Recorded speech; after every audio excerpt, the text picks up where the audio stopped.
Good morning, good afternoon, and good evening to many of us. Welcome to CEO Talk, a series conducted by CXO TV, where a CEO narrates a story and share the learning and success of building a great brand. So today we have with us Ganesh Anantharaman, MD and CEO of NSEIT. NSEIT is basically a 100% subsidiary of NSE Investment Limited, and NSE Limited is a digital native technology company. Welcome, Ganesh. Hi. Very good morning, good afternoon, and good evening to you, Anuj, and all of you folks out there. Thanks a lot for having me. Thanks, Ganesh. So, Ganesh, you have a elaborate experience of 2.5 decade across the technology and the financial services. And you have been associated with several organizations, including the IBM, Cognizant, and so on and so forth. So what are the three things which excite you most about your career till now, Ganesh? No, thanks for that, Anuj. And yes, as you rightly pointed out, so one of the things that probably stands out as far as my career trajectory goes is that I have been fortunate enough to kind of cut across multiple areas, multiple experiences in the technology spectrum. So I started off, as a design engineer, designing back filters, hydraulic systems, moved into the media industry for a couple of years, where I dabbled with a completely new industry. And then I joined IBM way back in 2000. And I've been with IBM for close to 17 years, done multiple roles across consulting, process outsourcing, strategic outsourcing, head of country as the analytics leader, so on and so forth. So, and then Cognizant, of course, before, where I did 4 years as a country head for Cognizant in India. So I think one thing that stands out, and then of course I took over as a MD and CEO of NSEIT. So one thing that stands out for me is the fact that this diverse spectrum of experiences and flavor of industry verticals obviously has deeply helped me to kind of augment my own perspective of the business and of the various technology aspects that you come across. So I think, one thing that stands out for me is that. Second is, I would very clearly say, is my, because of this platform and the different roles that I've done, the ecosystem that I've worked with. So it's a very diverse ecosystem, right from, the OEMs out there to the people you work with the functional leaders, with the technology stalwarts, and the entire client spectrum that I work with. So I think that's the second most interesting part. And if I were to call out the third, I think it is really the employees, and more so in the current role where, I'm responsible for 3,000 plus folks. And I think that's the most interesting part because as you kind of navigate through your career and take on leadership positions, you realize that it's all about people. And I think that's the most important facet of what I take away and what has helped me kind of over the years kind of focus on. And I think as long as you have that right, everything else plays out well. So those would be the top three for me. Absolutely, Ganesh. You rightly pointed out. I think it's all about the people, and that's what matters. So tell me something about NSEIT, the brand legacy, and how it has grown over the years, and how has NSEIT evolved to meet the changing demands of the technology landscape and maintain its position as the leading technology solution provider in the financial sector. Sure. Interestingly, NSEIT was conceived way back in 1999. So the inception of NSEIT happened way back in 1999. Yeah. But, in those days, what was felt is that there was not a strong technology player who had a strong technology capability as well as a strong domain. So really, the inception and the creation of NSEIT was really to cater to the capital markets and the national stock exchange, and really bridge that gap between the understanding of domain, which is so niche, and also having that capability spectrum that you would want to cater to a requirement of that sort. So initial years, for a good measure of time, NSEIT was really kind of focused on the stock exchange and was catering to the many requirements of the stock exchange. But in the last few years, there was a conscious view that with the capabilities and credentials that were kind of augmented over the years, NSEIT clearly felt that it could kind of look at broadening its own outreach and go into global markets, larger client portfolio, because we had developed and augmented our capabilities significantly. We understood the domain very well. So as a logical progression, years back, I would say about 6 to 7 years back, really, where we decided to kind of move beyond and kind of cater to a larger client base. So at that point in time, we embarked on this journey to kind of expand the horizons of our market outreach. So we focused essentially on three markets: the US, the Middle East, and India. That was from a geographic standpoint. We wanted to kind of look at these markets, and we also kind of augmented our own capabilities in terms of the technology areas that we play in. So what happened was we had organically built out a certain capability, but we felt that it was important to kind of augment very quickly some other capabilities like the cybersecurity portfolio, a cloud portfolio, and that kind of brought about the inorganic acquisitions of two of our entities, which is August Cybersecurity, which was sometime in 2018-19, and then in the more recent past, 2021, we kind of looked at augmenting ourselves with a cloud services company, which is cloudexchange.io. So these were the two inorganic acquisitions that happened. And now, as we reflect on our landscape, we have kind of orchestrated ourselves in that we focus broadly in four areas. So organically, we have built out our application service capability and our data services capability. And we have augmented that over the last 18 to 24 months in a very big way. And inorganically, on the back of our acquisitions of cybersecurity and cloud, we operate on data, applications, cloud, and cybersecurity. So that's the digital capability spectrum, if you may, that we operate on. The other important aspect is, again, on the back of the legacy and the fact that we kind of were, brought up in the capital markets domain and all of that. So there was a natural affinity point for the banking, financial services, capital markets. So we obviously are a very strong player in the capital markets domain. We have a very strong presence in broader financial services. If you look at insurance, retail banking, mutual funds, assets, and all of that. So therefore, as a logical propensity, the second vector on which we kind of augmented our overall play was really the domain. So we are predominantly, I would say, capital market and financial services focused niche technology player.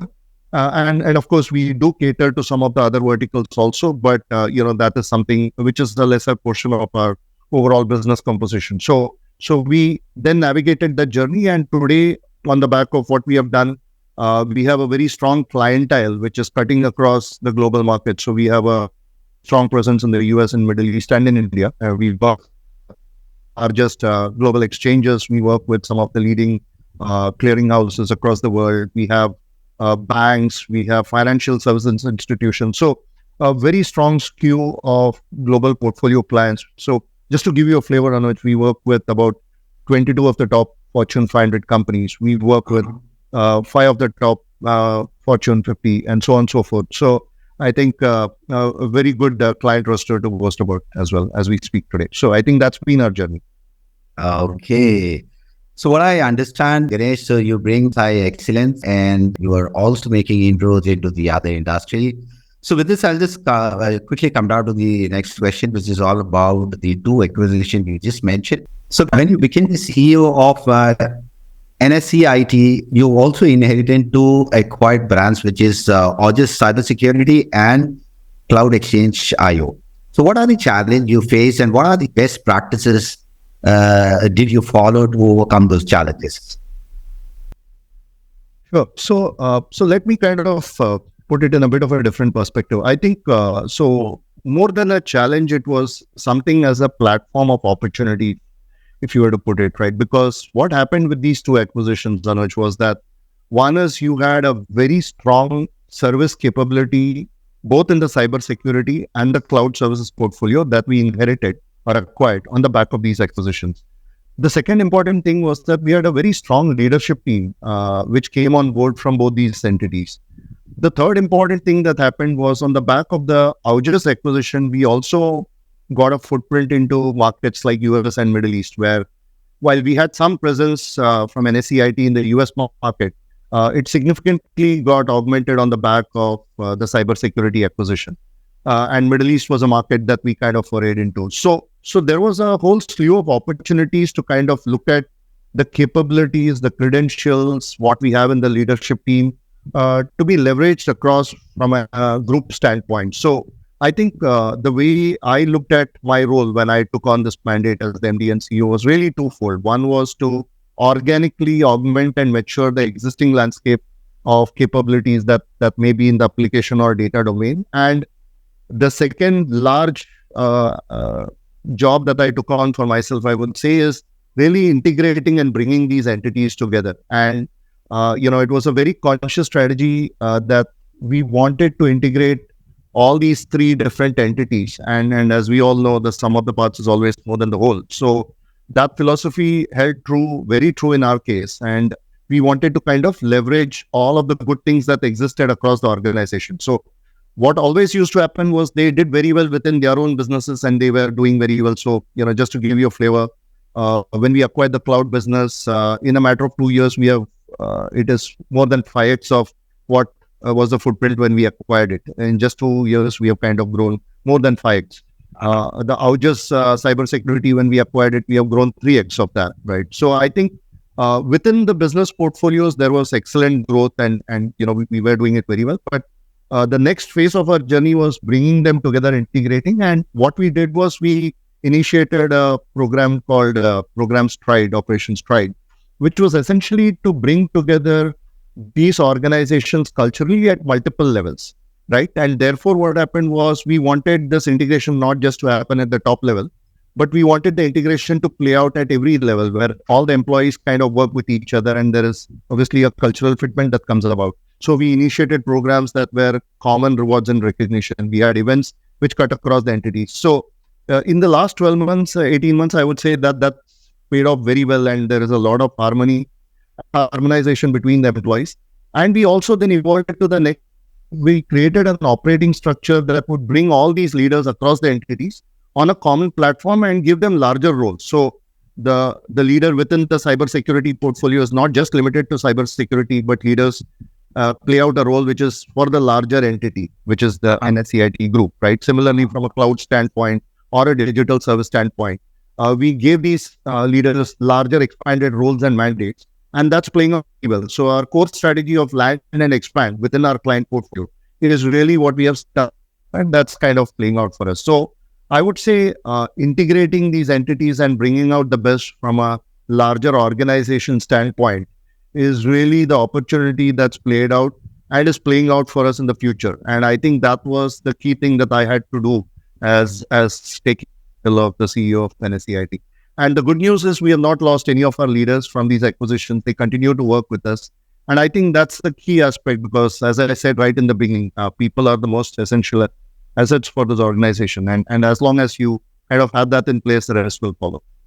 Absolutely. I agree with you. I think people are the most important asset. And are you looking for the similar kind of an acquisition in the recent futures as well?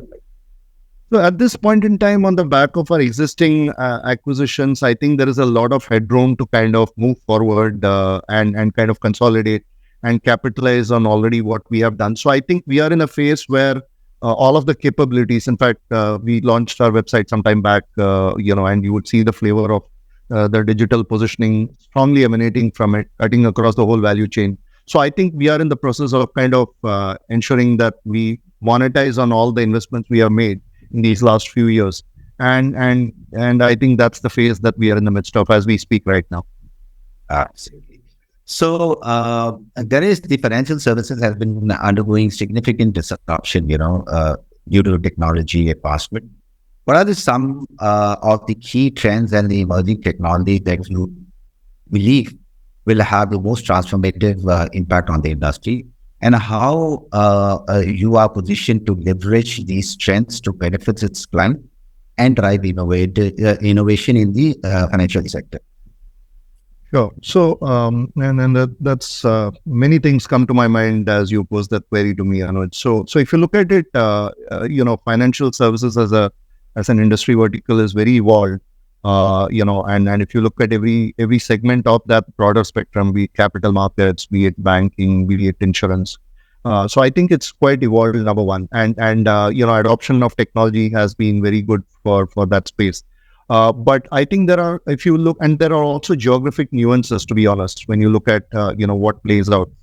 So if you look at India as a market, clearly, the whole aspect of inclusion financial inclusion and ensuring that all the entities and residents of India as a large democracy are in the ambit of this financial ecosystem. And whether you see payments, whether you see digital transformations, whether you see more of these people having a banking account and many of those things, I think the whole aspect of inclusion will continue to play out, because what is also a reality is that I think there is a lot of headroom. If you look at insurance as a percentage of penetration, or if you look at capital markets, I think there is a lot of headroom for growth, and that means more and more of our citizens coming into the ambit of this ecosystem. And therefore, I think some of the key aspects from a technology lens, if you look at it, is ensuring that easing transactions, the ability to transact, number one, enabling them to transact much more easily without having it to be very cumbersome, and looking at a huge infrastructure, looking at the security of those transactions, right? When you look at in context of what's happening today, and ensuring that you prevent fraudulent transactions, you ensure that various things, data is out there. So a lot of privileged information is out there, ensuring that you secure those information and it doesn't fall in the wrong hands. So from a broader technology standpoint, I think any technology that facilitates aspects of customer journeys, ensuring that as digital transformation is becoming more and more a reality, it's already kind of become quite mature. You would like to believe that ease of transactions, ensuring platforms, mobile transactions are much more proliferated, secure transactions, ensuring that new technologies like Gen AI and all that, which are now very much in play, which kind of transcend the boundaries of limitations of language and all of that, right? How these conversational aspects can be brought into play, and you really don't need to really think through of how you transact, but it's conversational transactions that plays out, and what is today possible, right? So I think those are the things that are very much in vogue. If I look at mature markets, there is a lot of legacy transformation that's still in play. People have to modernize the whole set of applications that are already there. So I think the whole aspect of modernizing these applications, looking at architectures, which are kind of ensuring that, so for instance, we have heard a lot about cloud adoption, but ensuring that all the application spectrums can actually leverage and benefit out of cloud adoption. These are the things that are very much going to be essential for us.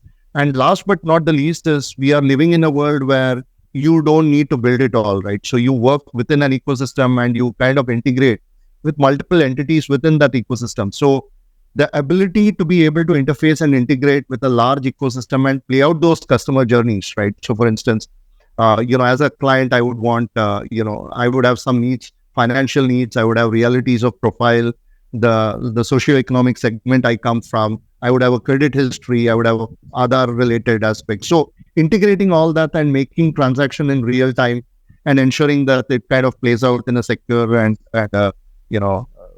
way which is consciously something that will help the eventual user is something that is very much going to be the way forward. And then that's increasingly happening, and that will continue to be. So Ganesh, you talk about the integration. I think some of the most important and the most critical point which most of the CIOs have been raising is more around the interoperability. Right. So can you just throw a little bit of a light around what you guys have been doing around that space? Sure. So there are some very active. There is some active engagements and a huge body of work that we do in this space.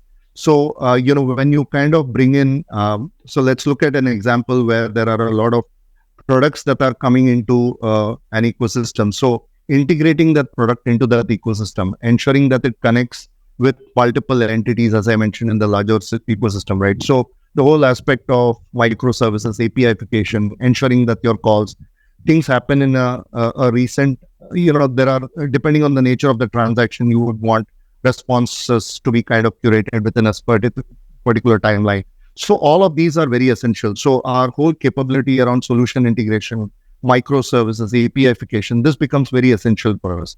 I spoke about the veracity of the transactions, right? So you want to be ensuring that all of these are happening in an environment which is not vulnerable. So we take on aspects of vulnerability assessment. We take on aspects of, so for instance, if you look at our interventions from a cybersecurity standpoint, it's important to ensure the veracity of the entity that's actually making that transaction. So ensuring the digital identity of the person who's actually transacting, that becomes very important. So you have a very clear view of who are the people who are supposed to be doing the transaction, who have the access rights. So that the entire aspect of looking at that, looking at the data, ensuring that the data. So again, because of the way we operate, data is assimilated in multiple silos.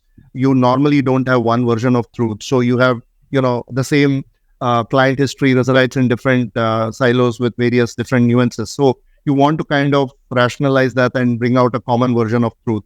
So whether you look at it from a data standpoint, whether you look at it from a cybersecurity standpoint, whether you look at it from an application integration standpoint, all of these are very real, and these are the aspects that play out. So because of the work that we do in all these elements, we kind of work very actively with our clients and build out a framework and execution that facilitates all of this. So whether it is something which makes us work with the large hyperscalers from a cloud medium adoption standpoint, or an OEM ecosystem, or a grounds up digital build that leverages OpenStack.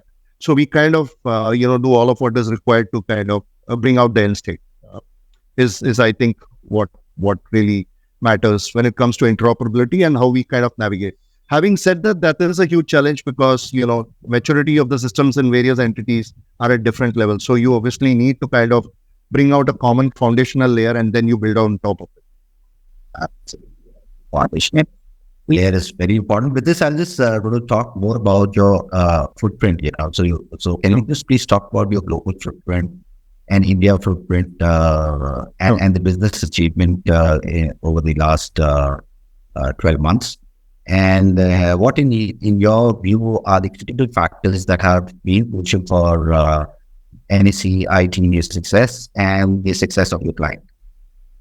Sure. So let me break that down into a couple of flavors, right? So one is, I think, what is most heartening, look at our last 3 years of growth trajectory. As an organization, we have grown at over 50% CAGR in these 3 years. And if you kind of reflect on the market reality and the challenges that were there in the market, it's a very heartening growth that we have demonstrated in these last 3 years. Even the last year, we have had a very good growth over the last year.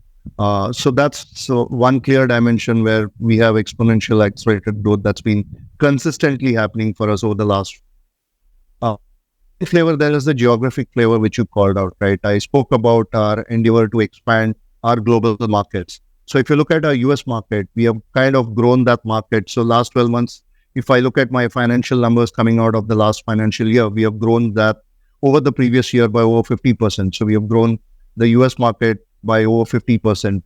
The Middle East market has again grown over 50%. India as a market has grown over 40+%.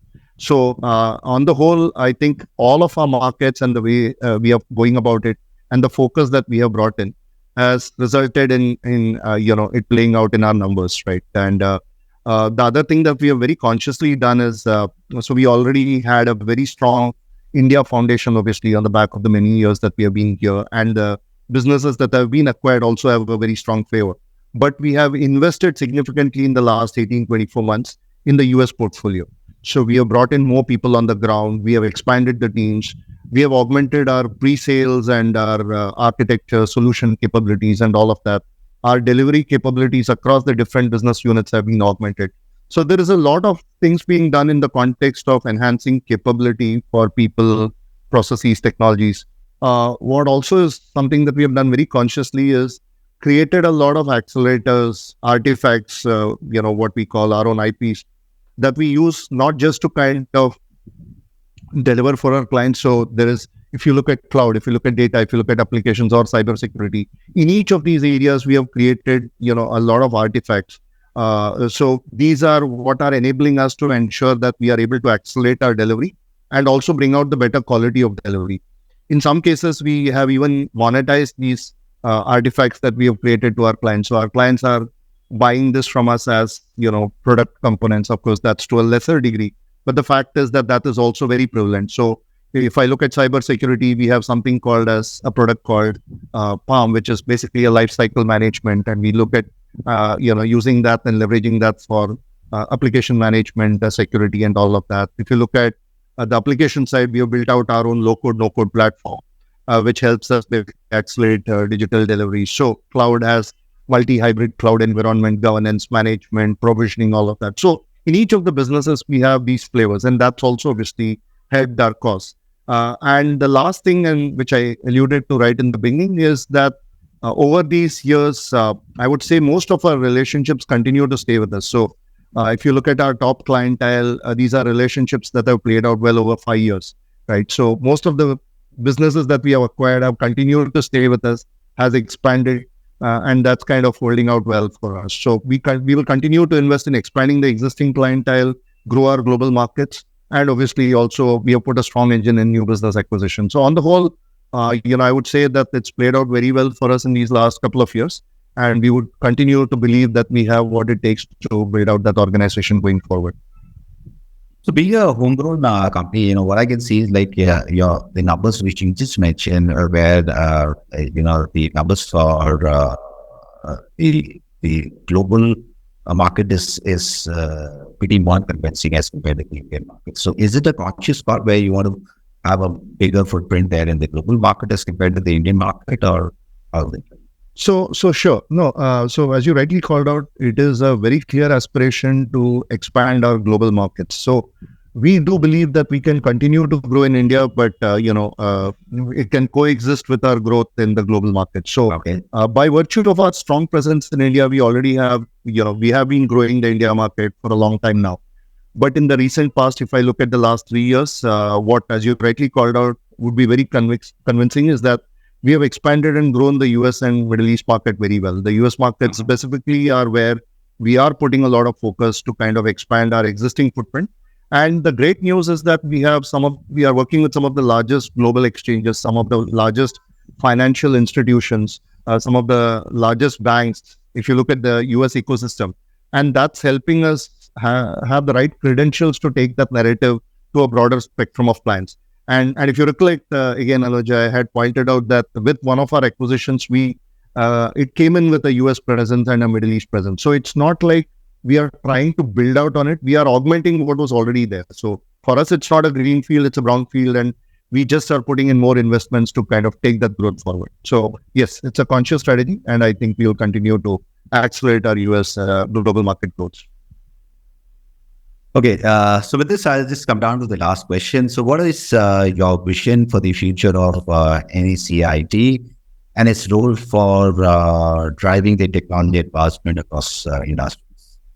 Sure. So I think if I look at the next 4 to 5 years, and we have a point of view for the 5-year growth of NSEIT. So one is from a positioning standpoint, we have strong belief that it's a very niche digital technology transformative partner that cuts across the whole value chain of the digital transformation business, right? So pretty much all of our businesses emanate from what we would be classical digital services. We don't have much of, the classical AMS or application support and all that. So the composition of our business is in that sense purely digital, if you may, right?